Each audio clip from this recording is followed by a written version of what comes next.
Ito ang aking posisyong papel ukol sa pagkakaroon ng babaeng referee sa larangan ng basketball.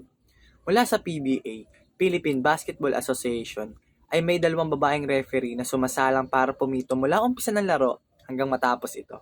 Hindi sila dekorasyon lang sa isang laro. Sa bawat pagpito may pabor. Kung tutuusin, ang pagkakaroon ng babaeng referee ay mas sang-ayon ng karamihan dito. Sa kadahilanan, sa babaeng referee, makikita ang tapang at determinasyon. Silang dalawa ang mga halimbawa ng kababaihan na nagbibigay daan sa kanilang puso't kaluluwa, sa kanilang mga pangarap at pagmamahal para sa isang larong minamahal ng marami. Ito ang basketball. Ang 2 babaeng referee na tinutukoy sa PBA, sina Joseph Bing Oliva at si Marilee Aguilar.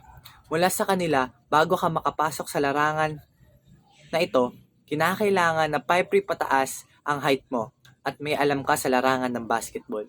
Kung ako ang tatanungin, mas pabor ako sa pagkakaroon ng babaeng referee. Kasi mas nakafocus sila sa mga rules at mas binibigyan nila ng pansin ang kanilang trabaho at mas naiiwasan ang pagkakaroon ng pagpapanig sa isang koponan. Kasi karamihan ng mga babaeng referee ay mas mahigpit sila kaysa sa mga lalaki. Lalo ang 2 babaeng referee na nasa PBI ay hindi sila nagiging mayabang. Sa halip sila ay huwarang nagpapakumbaba at handang magpatuloy sa pag-aaral at pagpapabuti ng kanilang kasanayan.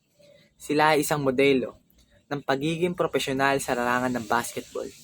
Sa huli, ang mga babaeng referee na ito ay hindi lamang sila isang simbolo ng kasarian na nagtatagumpay sa larangan ng basketball, kundi isa silang inspirasyon sa lahat ng isang nagnanais sundan ng kanilang mga pangarap.